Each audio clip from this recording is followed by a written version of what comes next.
Choir. Did we give them a hand? Yes, we did. Let's do it again. Oh! And the Carnegie Choice Downtown Eastside artists produced that too. So great. You know, the ticket for the opening ceremonies at the old Olympics is $1,000. $1,000 per ticket. I got mine. Shame. You know, you can feed a family of 4 for, you do the arithmetic, months anyway on that. Okay, Huey. Thank you, sir. Yes, wasn't that delightful? And now, I'd like to invite up maybe a gentleman by the name of Robert Bonner. He has some serious words to say about the purpose of this event. So if Robert is, there he is. Where is he? Wait, where is he? Robert, love you!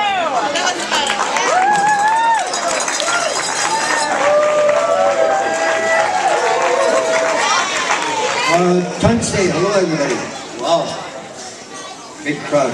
Hi, everybody. I'm Robert Bonner, and I'm from Manitoba. I work with the Carnegie Action Project. We work for better housing and incomes in this neighborhood, and to stop gentrification. We are part of Raise the Rates, a BC-wide coalition to sponsor our poverty games. I would like to acknowledge the Coast Salish people, the Burrard and Musqueam and the Squamish nations, for allowing me to live and do my work on their land. Megwits. I want to welcome you to our downtown Eastside neighborhood.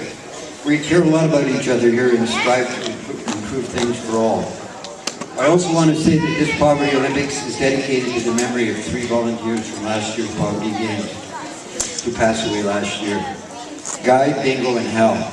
Our whole community mourns them and we miss their presence.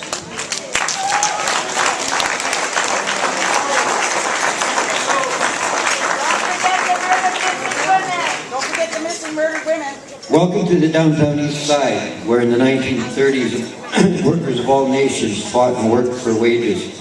In the 1960s, we stopped a freeway from demolishing our neighborhood. In the 70s, we fought to get a name other than Skid Row and for a community center. In the 1980s, where we fought to get a park on the waterfront and started the fight for social housing. And in the 1990s, we fought for our missing and murdered women and for our safe injection site. Now we're fighting for better housing, better incomes, and to stop gentrification. I'm going to take about 3 minutes to tell you why we are having our 3rd annual Poverty Olympics.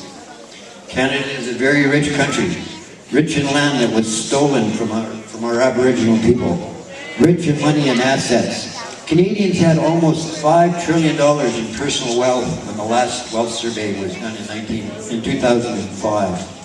But you wouldn't know to look at our neighborhood, the downtown East Side. Our HIV rate is similar to that of Botswana.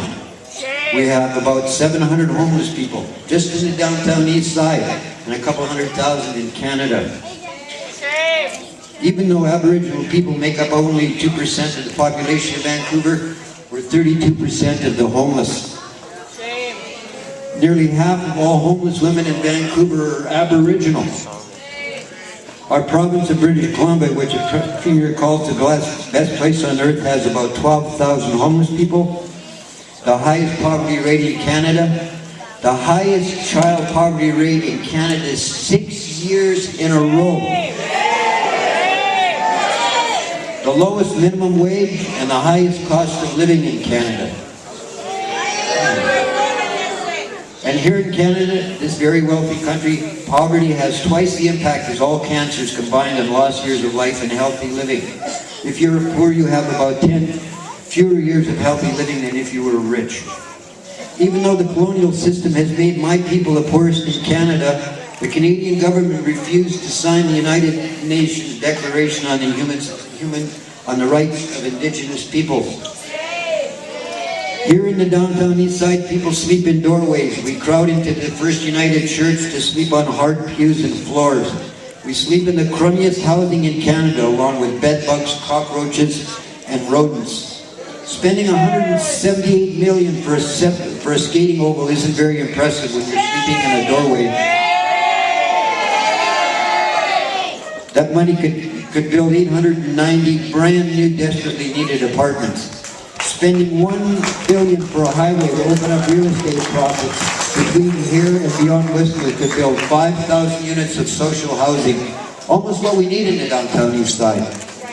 What do the Olympics mean for us in the downtown east side? Being more poor. Fined for selling stuff on the street so we can make ends meet. Arrested for not being able to pay that fine. Forced by police to go to shelters when we don't want to go. There are no shelters. Hence our mascot. What shelters, Robert? Evicted by high rents and hotels as developers use the Olympics to speed up the gentrification of the downtown east side into a condo paradise. What should the government do? What would the government do if it were spending billions on the Olympics? It could virtually end poverty and homelessness. End poverty. It's not a game. That's what we say.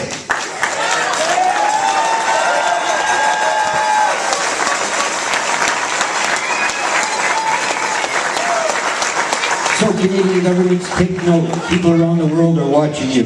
There is a movement growing here and around the world for justice. You know, when regular folks like us start making bedbug costumes and organizing a province-wide Poverty Olympics torch relay, that something really important is happening.